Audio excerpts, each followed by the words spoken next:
Welcome, everyone. This is Coaching in Session, and my name is Michael Rearden, and I will be your mindset coach today. And today we're going to be talking about motivation and inspiring you to be a higher achiever today. If you know anything about what we do here at Reven Concepts, we do mindset coaching, but we also help people with becoming more motivated in their days or just to think critically in the world, because all three aspects of mindset, critical thinking, and motivation are going to be tools that you can utilize to a better tomorrow. Motivation, how I decided to inspire people to become motivated was I created a motivational video series called Motivation in Motion. And this video series, I'm talking about how we can stay motivated every single moment of our day. Now, there's going to be some days where you might want to take it easy. You might want to grab your phone and swipe through some shorts or some TikToks or some Instagram pictures, and you want to like every single one, or you laugh and you're having a good time. I'm not saying that we can't do those things, but can we be doing something better? Can we motivate ourselves to take better actions rather than just the complacent actions or the mundane actions or the actions that don't require much from us? There's a point in our day where we have so much potential. Typically, it's in the morning. In the morning, you have a fresh mind, you're ready, and you can tackle your day. Eventually, decision fatigue kicks in and boom, now you're making some wrong choices. But just because you're making the wrong choices, it doesn't mean that you can't set your day up or the evening up for tomorrow to be successful. And this is where many people struggle. They just say, well, this is my life, circumstance. Well, life doesn't just have to be about circumstances. We need to learn how to ask ourselves, what do we want for ourselves? How do we want to show up in the world? What do we want to accomplish? There's two types of people in this world, people who are going to want it and then people who are going to kind of want it. And if you are a person who kind of wants it, then you might be listening to Coaching Session because you like my voice. But if you're someone who really, really wants it, then you're listening to this episode, you're listening to my podcast and my motivational series and getting coaching because you find value in what I'm saying and you understand that you're going to get it. Do you want it or do you just kind of want it? And for the people who do want it, and today I'm going to be bringing on a guest, Jon Kovach, who's going to be helping us understand about motivation, understand about success, and understand how to be a higher achiever. So let's get into the interview with Jon and myself.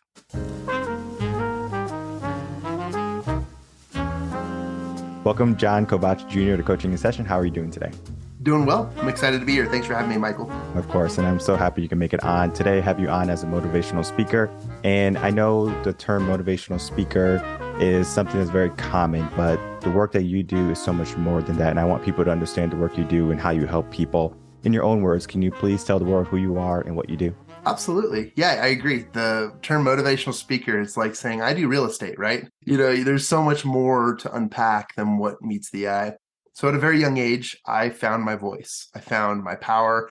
I found how I could help the wallflowers get off of the wall and feel like themselves so that they could comfortably and have an experience and enjoy themselves. And I realized that was a key principle in what I do. So I didn't call it motivational speaking then. I didn't call it public speaking then. I just called it leadership. I got into clubs and all sorts of different leadership opportunities for myself to just get better at using my voice and curating an environment for success in others. It wasn't until about 2016 is when I picked up my first copy of a book called Think and Grow Rich.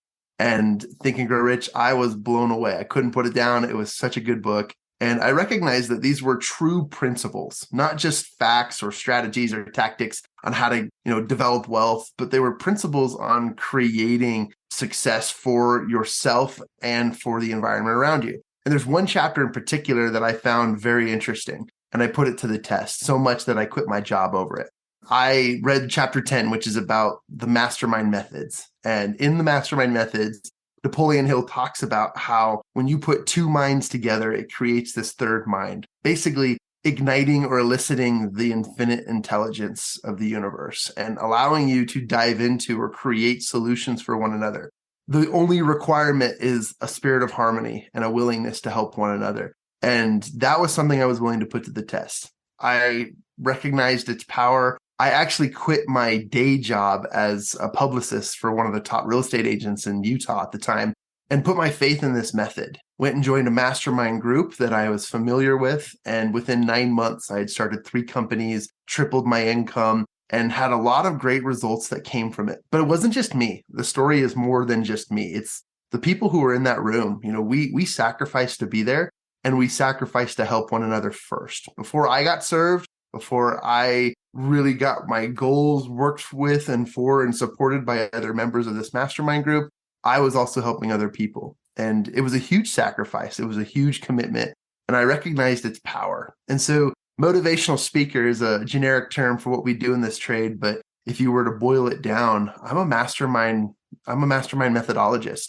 I take the Napoleon Hill concepts, I expand on them, I travel the world, and I teach people on how to use the methodologies in their work, in their family life, in their schools, in their businesses, in their boardrooms, even going to the school districts. And I'm working on municipalities and governments as well. And as a result of all that, I hope to take this method that works, it accelerates results and creates answers and solutions for people. That's going to be a pretty big thing. And I can use those principles to help professionals, to help athletes, to help individuals, achieve high performance in their own life, whether it's a small goal, a big goal, a medium goal, or just developing the right habits to achieve their goals. So that's me in a nutshell. I hope I summed all of that up, and I'm sure it sparked lots of other questions, but I definitely care about the work I do because I found that it is one of the most accelerated forms of success for individuals who seek it.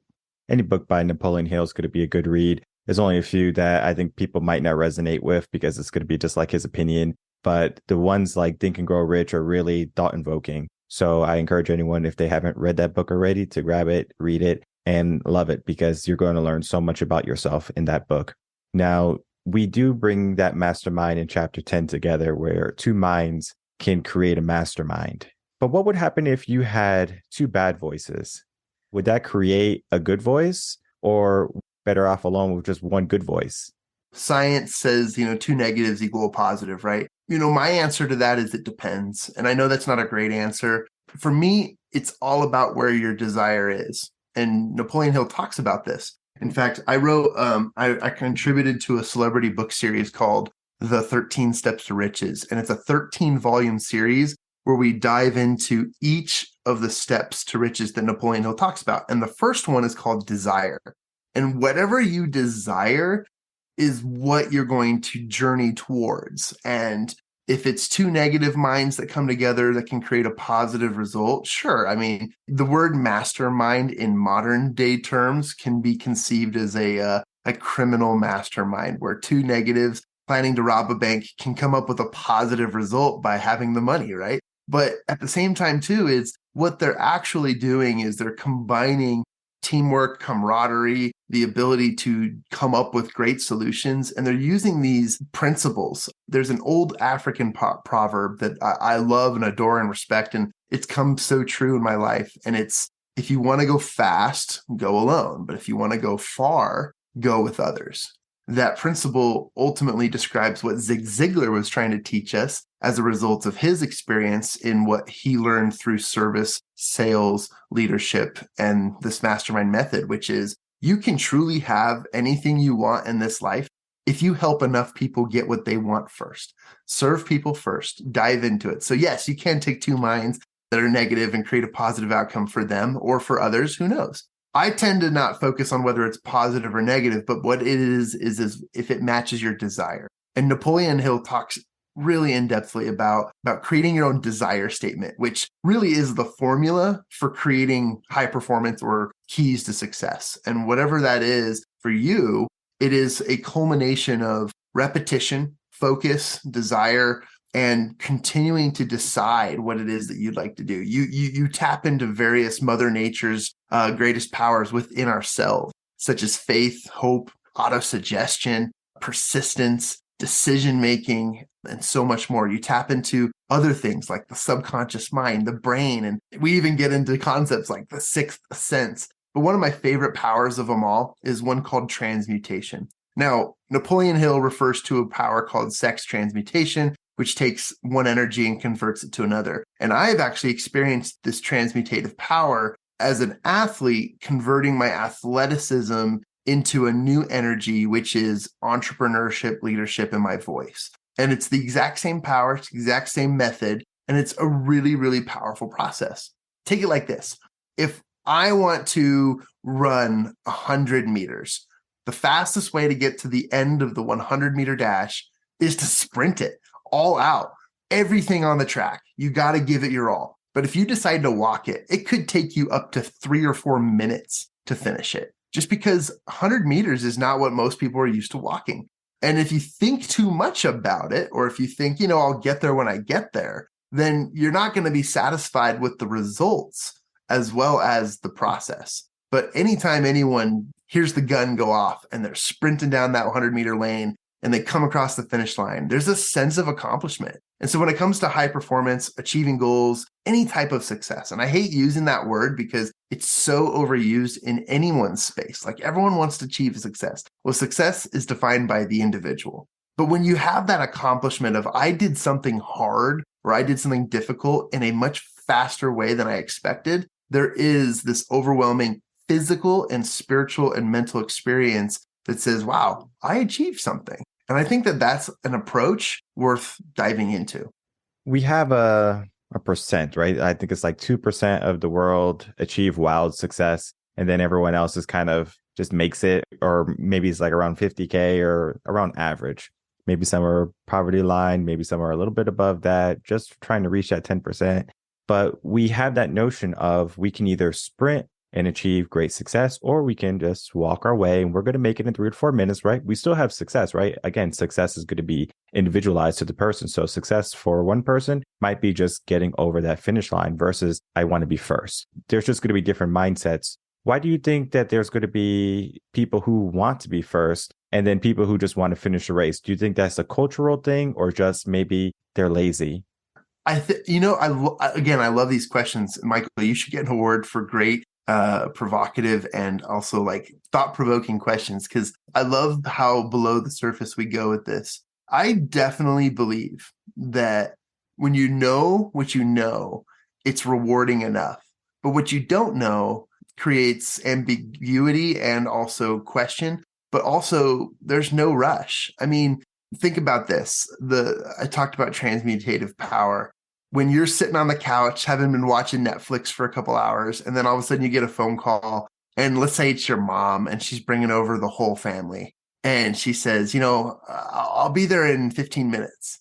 All of a sudden you're like, I got to get out of my underwear. I got to pick up the popcorn I spilled. I got to do the dishes. I got to vacuum. I got to clean this house. There's no doubt in my mind that when someone turns that transmutative power on, that they can clean the entire house in 15 minutes before mom gets there. That is something that I think everyone takes for granted, because you have the ability to turn that switch on and have full sprint capabilities and get there first.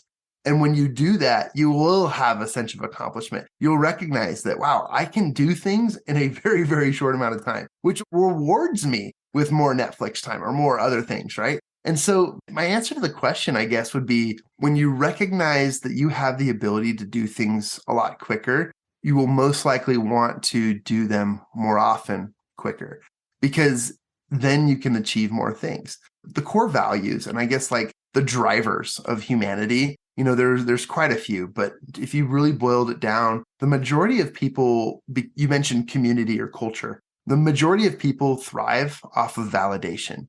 And that validation comes from community support and so much more. The other drivers, include, principles of what Napoleon Hill described in his desire statement. And I just feel like when you have that sense of accomplishment, you recognize within yourself that you are able to do things faster than you thought you could. And when you truly desire something, then it's worth pursuing. But that's the problem with today, is when people set goals, they truly don't desire what they want. They just think about it and think, oh, that sounds really good to me. And you talk about like New Year's resolutions. There's a reason why 99% of them fail. I don't know if that's the right statistic, but the majority of them fail because most people don't sprint towards their goal, and it's not truly what they desire.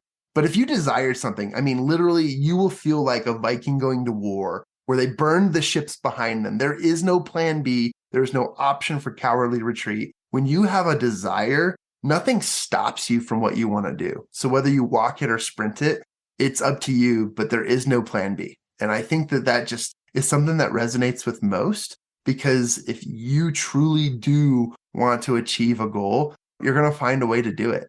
In 15 minutes, you can clean the whole house. In 90 days, you can make $5,000 extra on top of what you already do. You can start a business. You can grow anything. You can build something that is going to last and be absolutely rewarding in the long run. And it all starts with your desire.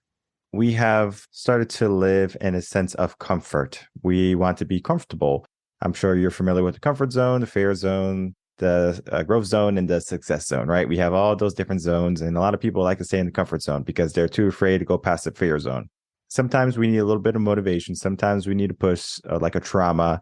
Those are very effective. I have a lot of people who come to me with traumas. They don't take action when everything is going good in their life. Everything is just going okay. Things are good enough. And so they don't take any action. But when, they're in boiling water and they're like, I got to make some changes. That's when they're like, I need some help. Why do you think people wait until the last minute rather than taking the initiative and going for that success in that growth zone? I don't want to beat a drum that I've already beat, but if you truly desire what it is that you want, nothing waits, right? I feel like most people are familiar with long-term goals. We're often asked the question at work, where do you see yourself in 10 years or 15 years, whatever? And that's a hard question to ask because, most of us can't even see where we're going to be in a week.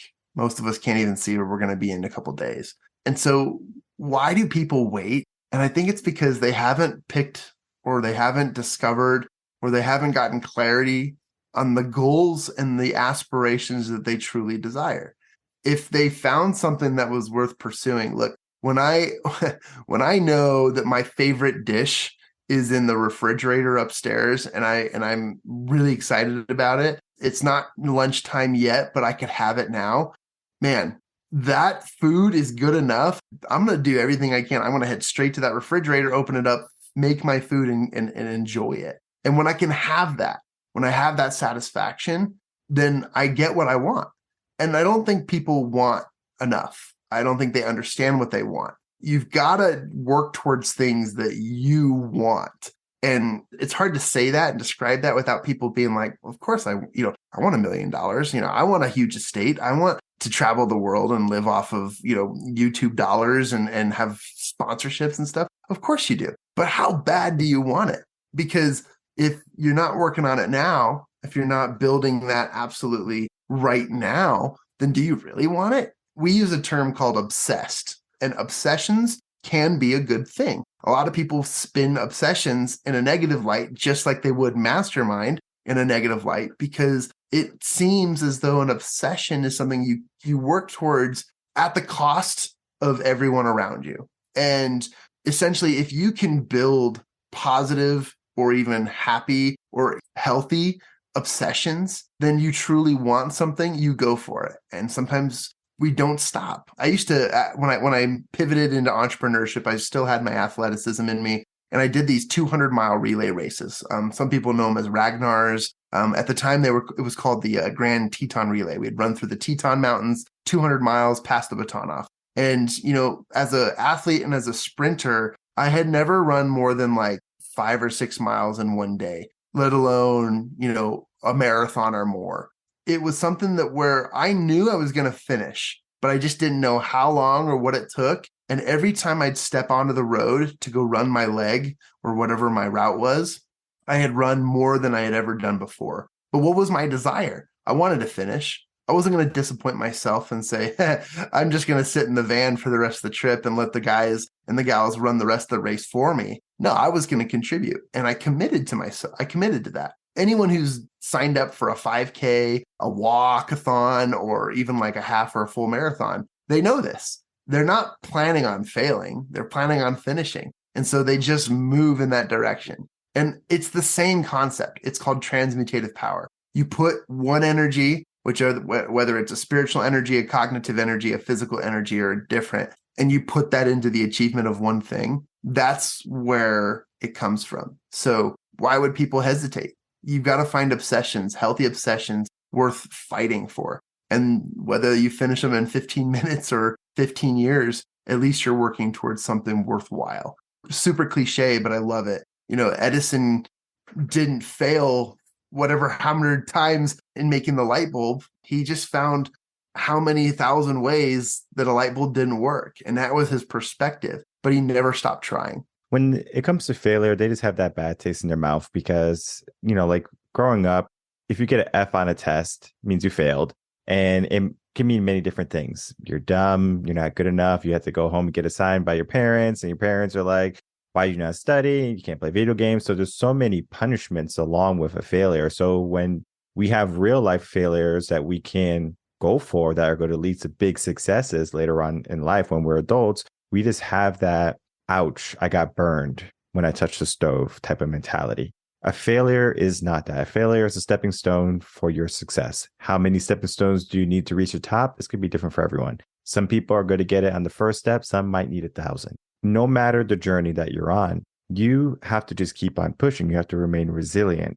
And that is what separates the high achievers to the people who just kind of accept whatever happens, right? You can run your sprint in 30 seconds or you can do it in 4 minutes. It's up to you. How do you want to live your life? And for the people who are going to live in fear, that's how you're living your life. But you do have to learn how to get out of that fear and more into, if you get a failure, what do you do about it? What is something you do, Jon, when you fail? Do you just say, oh, well, I failed, try again? Or, oh, man, that sucked. I'm going to take a break a little bit. What's that type of mindset that you have when it comes to failure? I interview and listen to and observe so many great athletes, great business owners, and I learn from successes. But, as much shelf education as I do by observation and by reading, nothing is sweeter and nothing is better than failure, because it is the fastest course correction that can be added to anyone's process. I'm only 33 years old. I've started multiple businesses. I've failed in so many ways. I've made every entrepreneurial mistake you can think of. What motivates me is most people would say, wow, Jon, I can't believe you're still got the energy and the spirit in you. Like, you've gone through these things from every disaster to that. But it truly is an addictive quality to find success. It totally outweighs all of the failures. But the failures are our way of feedback, right? If you were a scientist and the petri dish in front of you is your experiment, and every little thing that goes into it, you just rinse and repeat and try new things. And it gives me a lot more motivation. I think that it is also an attitude thing. I think that you've got to build a muscle and a habit for a good attitude. If you don't have a good attitude and perspective on things, it's going to be a lot more difficult for anybody to relish in failures and to take them as examples. I'll give you a couple methods that I use when I do fail, because they are disappointing. It's not like I smile every time I fail. I'm like, wow, here's another learning perspective. Like, I don't think that right away. Although I do lead to the silver lining, I do try to sit in that moment, because there's one thing that we also do in this modern world. And I'm so grateful for coaches, mentors, therapists, clinical, psychological leaders, because there is a power to feeling our emotions. Your emotions are validating. They're very important. And when experienced, they can teach you a thing or two. But one of the things that I first do is when I fail, I'm a spiritual person, so I'll give gratitude. As painful as it is, I'll give gratitude, whether I'm sobbing, whether I'm in pain, or whether I'm just feeling so stupid in that moment. I'll give gratitude for it. The second thing I do is I write it down, because if I know and I put it to words or put it to commandments, essentially, that what I failed or what I did, then I can always use that as a reference, because when I get back on the track and I come to this crossroad again, I know that that didn't work and I got to pivot, and I can use my assertive powers, or I can use my intellectual thoughts to decide to create a new path. And that's what trailblazers do. And we're all trailblazers. I love analogies. And as a trailblazer or a hiker, sometimes the trail isn't as clear, or you don't quite remember every single turn along the way. But every time you trust your intuition and you focus on that process, man, you'll be proud of the failures. And again, like betting in Vegas, that one hit of success outweighs 1,000 failures, and it's worth it. You gotta develop the habit of good attitude. You gotta decide, am I okay with this? Can I go through with it? And can I rinse and repeat and work towards a better outcome? And getting comfortable with that type of rejection is hard for most, but it is doable. And if you can do it, then you'll find yourself leaps and bounds ahead of where you thought you were before. Success and the competition aspect is something I often think about, right? Because if we think about competition, right, I want to be first place. I want to be the winner. I want to achieve great things. But then you have someone who labels success as, well, I just want to finish the race, right? I'm sure you probably saw it's like a meme or like a picture of like the person who won first place and the person who won third place, and the third place guy is all happy and cheerful. And the first place, the guy is like, wait, what's going on? I won. So it's like, you should be sad that you didn't win. I won. But then the guy who's first place is kind of confused. So it's a mindset there, because we can get third place and we can still say, well, we did what we wanted to, right? Our success. But then we have that competition type of mentality, right? Where people are very competitive in nature, where they want to be number one. They want to be the top dog. And they're like, all right, anyone in front of me, I'm going to defeat them. If there's another company, I'm going to destroy them. You want to be the top podcast or the top realtor in your state. I mean, there's just so many different number one positions available, and everyone wants that number one spot. But some people might not have that competitor-esque type nature. Do you think you have to have that type of nature in order to be successful? Or do you believe that you could be successful without being that type of competitor? Oh man, I love this.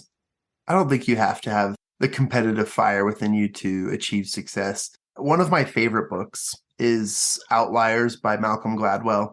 When you read Outliers, you understand the concept of repetition, putting in the time, understanding the achievement, and working towards an undefined future. Meaning you may know what you're working towards, but you do it anyways in hopes that you become the front runner of anything, and you create something that will outlive you. Whether it was the Beatles or Bill Gates' story, or even the hockey players who rise above any other player in the league. And I think it's fascinating too, because we do need some sort of competitive fire to battle our own failures and battle our own selves when it comes to success and achievement. But when it comes to beating other people or being first place, I think it's interesting. At this point in my life, had I been on the podium, I would have been that third place guy screaming super proudly of my accomplishment over the achievement of number one, because it really is a huge accomplishment. But let's just say that you have that edge.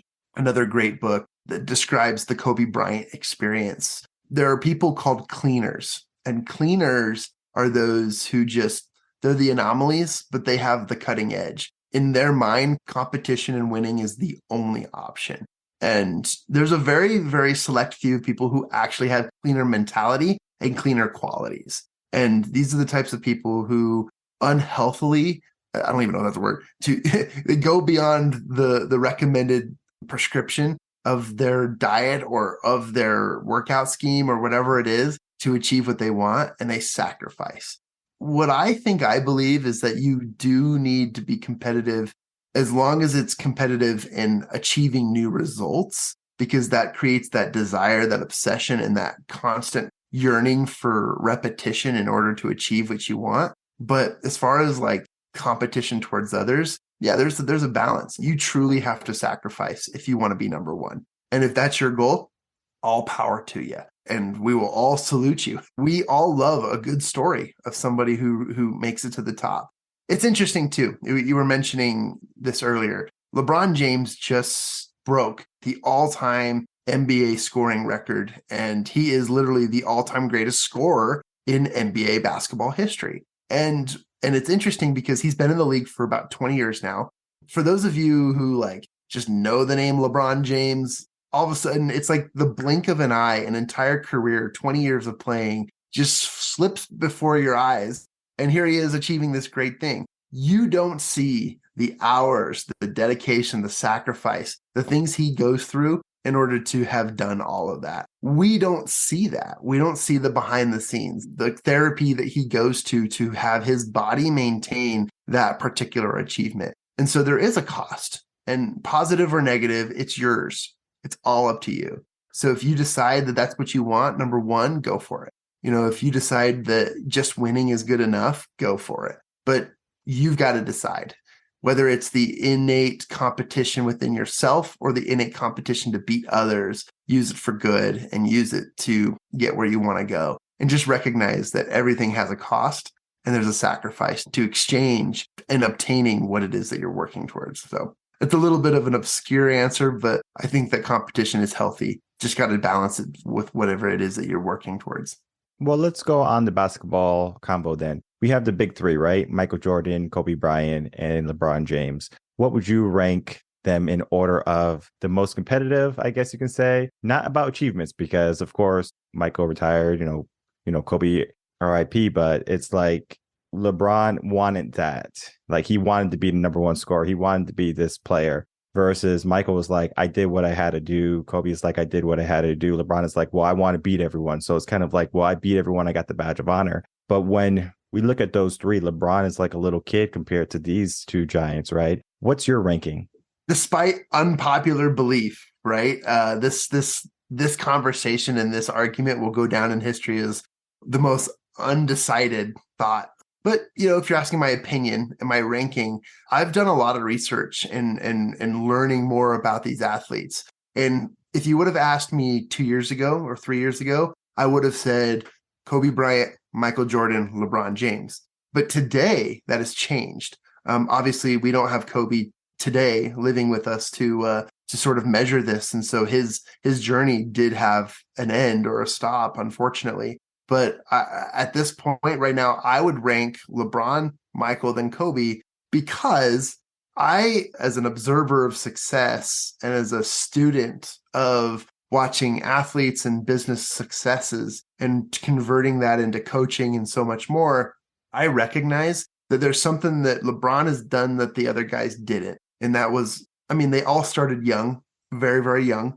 And what he has done is that he's taking care of his body, but also his mind in the process. And in the interview last week, when he was talking about, this is really, really a huge achievement. I'm so excited. He talked about how he may have 5 to even 7+ more years in him, which means if that's how his body is holding up, then he has made that plan. He's definitely come up with a solution to be one of the best, to score at high levels, and also to win championships. It's above all incredible. But aside from the physical stuff is the mental stuff. Again, I'll probably get lots of hate mail for this, and that's cool. It's just an opinion, you guys. But you guys don't recognize that out of the millions of dollars he earns each year, he invests several $1 million into his mindset, into his personal brain mentality and his attitude. There's so much more that goes into him than just body, muscle, scoring, basketball, and more. There's strategy, there's understanding, there's being able to cope with hate,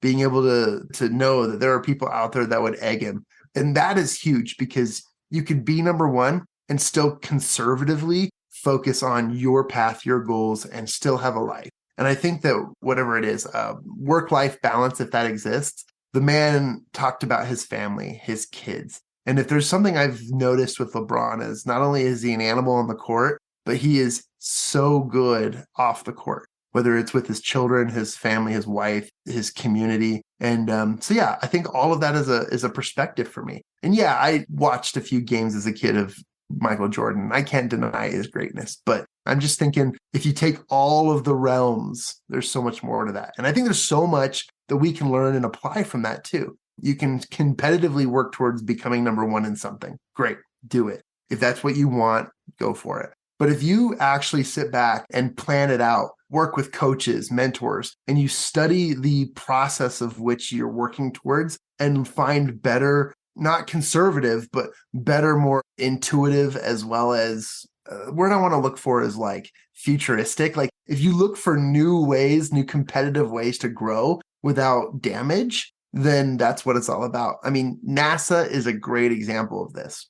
As we strive to build more and more rockets that can sustain travel through space, There are so many new technologies coming out that will make the process easier, faster, more informational, and will keep us safe. Back in the day when we were launching people into space, it was not a guarantee if you would come back.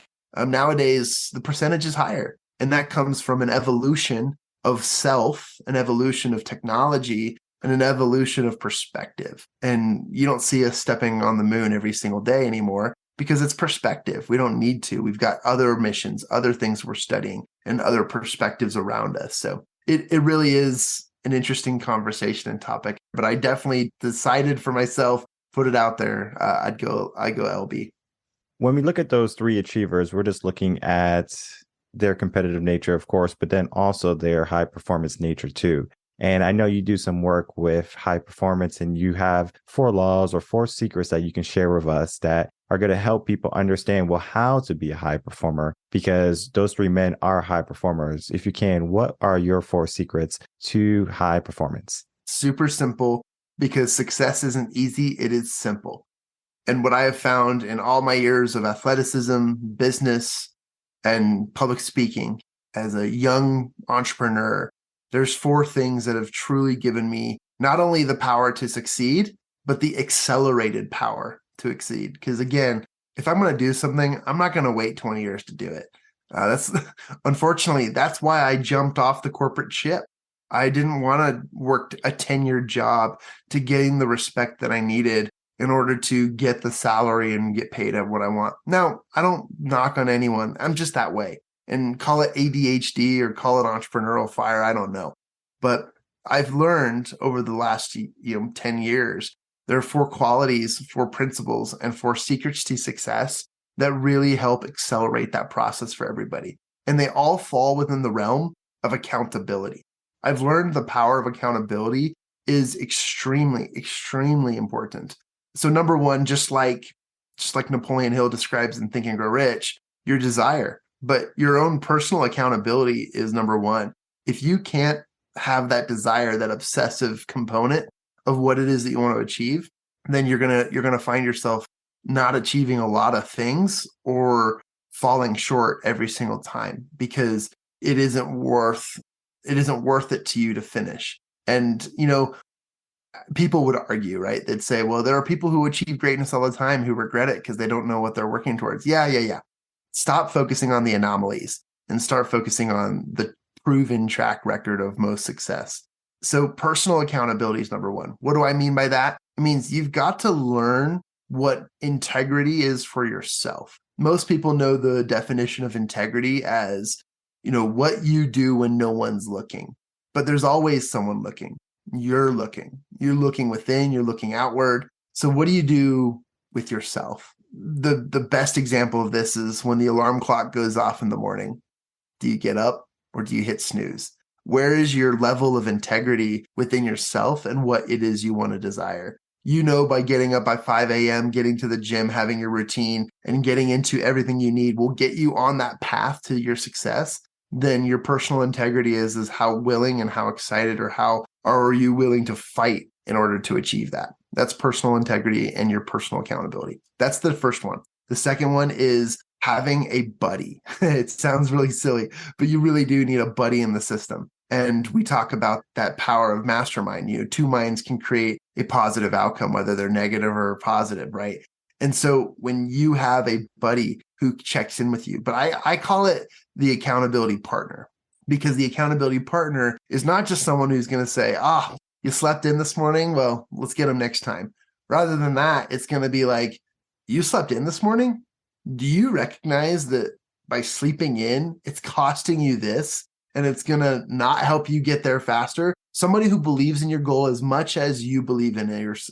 And you always want someone who truly believes in you more than you believe in yourself, because sometimes you need that extra oomph to get up the hill when you need it. So an accountability partner, it's the second power and success and secret to achieving your goals at high performance. The third one is that you need not only an accountability partner, but you need a plan. And the best plans come from coaches, like yourself, Michael, or for anyone who can lead and help you, whether it's a clinical coach, a psychiatrist, a mentor, a motivational speaker, if you will, or an example of a mentor, right? Somebody you can read about, not necessarily have to talk to. Most people think mentorship is like a Mr. Miyagi and apprentice, right? But that's not the only way. You don't need that person directly in your life to achieve great things. You can get it from a book. You can get it from an idea, or you can get it from a belief about an idea. So you truly need to get into the realm of coaching. And I recommend you do your work, you do your shopping, you trust in people who resonate with you. But don't just shop with who you feel good about, shop with who's going to stretch you. I'm a very nice person. I have that competitive nature when it comes to athletics, but in like conversation, I don't swear. I'm not a crude person. I just like to make people smile and have my day. I love having mentors who challenge that, who come with this competitive nature and challenge everything that I believe, because they give me that extra edge in what I'm working towards. And that's how at a young age I've done more than most people. And so that's one of the most powerful principles. And then finally, the fourth key to success, or accelerated law for performance, is that mastermind concept. You need a community. Okay. LeBron didn't make I can't quote it, but 4,000 plus points over the last 20 years. I think it's 6,000, but I can't remember.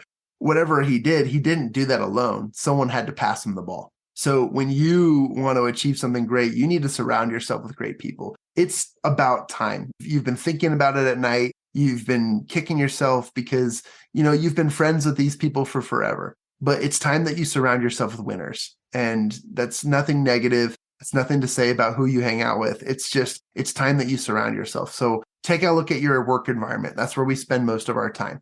Your work environment, if it's positive, great. If you feel like the people around you are inspiring you to take action, you're in the right place. You've known this for a very, very long time, but you decided, nah, I'm not going to push the needle on this. Then you've been enabling yourself to live in an environment that's not key to your success. You need people around you, whether it's one person or many, but your community is vital. And I call it the mastermind concept. You can go and attend a mastermind group, which is an accelerated organizational form to achieving that success. Or you can start to eliminate the people in your lives who are negative forces and only focus on positive forces. I met a lady named Judy Robinette. She wrote a book called How to Be a Power Connector. And she had a formula for her friends. And it was really interesting to me because it's like, I'm not going to pick my top 5 friends and then pick my top 10 and then the next tier and the next tier. It had a lasting impression on me because she absolutely manages the most important people in her life based on the success that she wants to achieve. And she's done it, and she's revered for it. She's one of the richest women in Idaho and one of the top business investors in Utah. And she's renowned for her concepts and what she does. And most people don't know her as the power connector. Most people know her as the person who has made calculated risks in order to achieve high performance and success. And I really, really respect it. So I'll do a real quick repeat and just sum up of what I just shared. The 4 keys to success and what I call high performance habits or high performance values is personal accountability and integrity.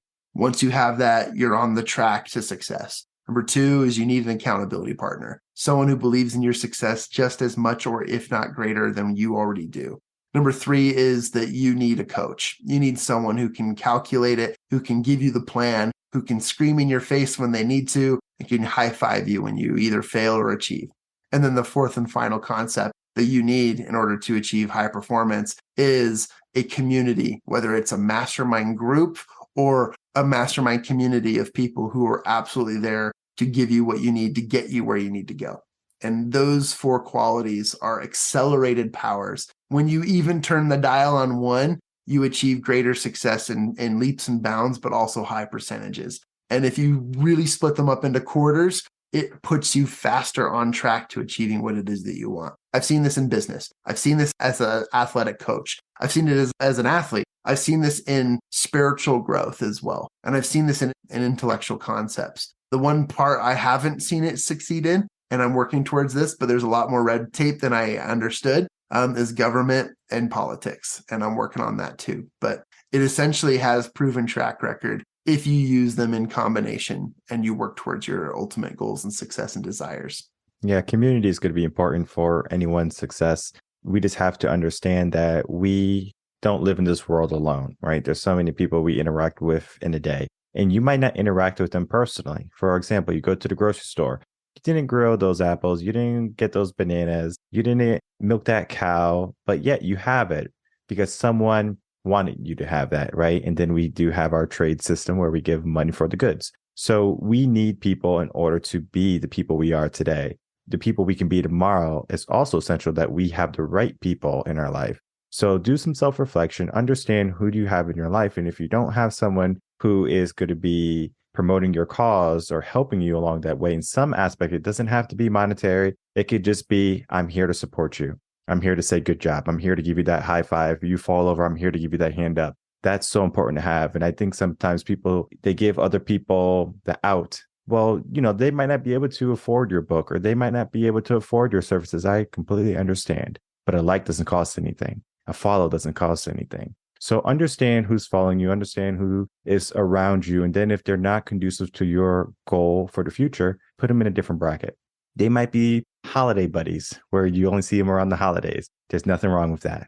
You could choose your circle and make sure you choose the right one. Jon, you and I could talk about motivation, success, high performance all day. It's so important for people to understand. In our last couple of minutes, can you please tell us any last words and tell the audience where they can find you? Absolutely. And Michael, thank you for your time too. I love the questions and how they elicit, a conversation of deeper knowledge rather than the surface. And I think with a lot of podcasts out there, too many people are sitting at the surface. Michael, your podcast truly gets beneath that and helps really, really motivate and inspire through knowledge and understanding. You can reach me anywhere on social media. My handle is @Jon Kovach Jr. It's JONKOV as in Victor, ACHJR.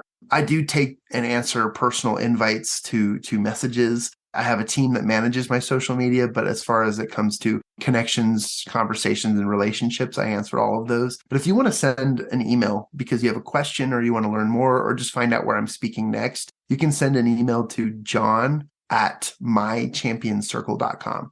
I focus on working on the champion mindsets everywhere I go. And whether it's a quote or a conversation or even just a high five, I'm all for it. And so those are the two best ways, social media, and I have an email as well. Perfect. And I will put those links and all of your socials and the email in the description box below so people can easily just go down there, send you an email, follow you, and see where you're going to speak next. Because the work that you do is important for people to understand and then to commit to. Because if we can commit to a better self, if we can commit to a better future, then we're going to be on the right path to our success. And we can do it in 30 seconds, not 4 minutes. I want to thank you so much, Jon, for coming on, coaching in session. Great conversation today.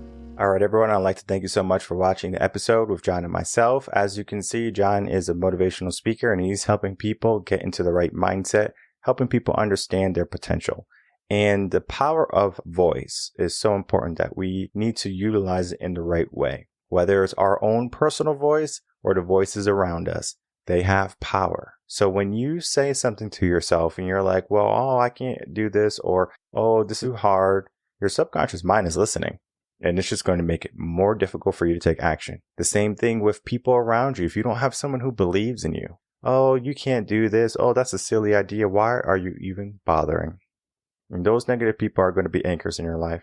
And at some point, you have to get rid of those people and the people who are not conducive to your success to where you want to be later on. And not saying that you have to get rid of them overall, like saying, everyone, you're out of the picture. You're done. All right, get out of here. All right, I don't want to see you again. There might come some people in your life that are like that. But for the good majority of people, you just kind of do a fade where eventually they're out of your life. People fade into your life. People fade out of your life. How can we start to fade in good people? How can we start to phase out the bad people? What is your process? Do you have one? If you don't have a process, then you're going to need a coach. You're going to need a mentor. You're going to need a guide to help you understand the people in your life because we can't see it. You can have a loving partner. You can have a supportive family, and they have been there for a good portion of your life, ups and downs. But it doesn't mean that they're going to be your accountability partner. It doesn't mean that they're going to be the person who's going to hold you true to where you want to be. We need to have people who are going to believe in us, who are going to challenge us, people who are not afraid to hurt our feelings. I would rather have someone hurt my feelings today rather than sugarcoat it so I suffer tomorrow. Just different types of mindsets. The mindsets I find to be most appropriate when achieving success are going to be the people who understand that they're not perfect, but they can make strides to perfection. Not saying that they'll ever reach perfect. And then that's this type of mindset too. We have to understand we might not ever reach perfect. We probably never will. Are we okay with still showing up every single day? Being a little bit better than we were the day before? Being a little bit stronger than the week we were before, or the month, or the year? To have a little bit more knowledge, maybe a couple more battle scars or wounds from all of our failures and our traumas. Those are badges of honor. Those are badges that help us understand that we are still alive, that we can still push, that we can still achieve. What are you doing today to make yourself a high achiever? Maybe you're not doing much. Maybe you would like to do more. And if you are someone who wants to do more, what are you waiting for? My name is Michael Rearden. I'm a mindset coach. If you have any questions, you can email me coachinginsession@gmail.com, and I will see everyone on the next episode of Coaching in Session. Until then, everyone, take care.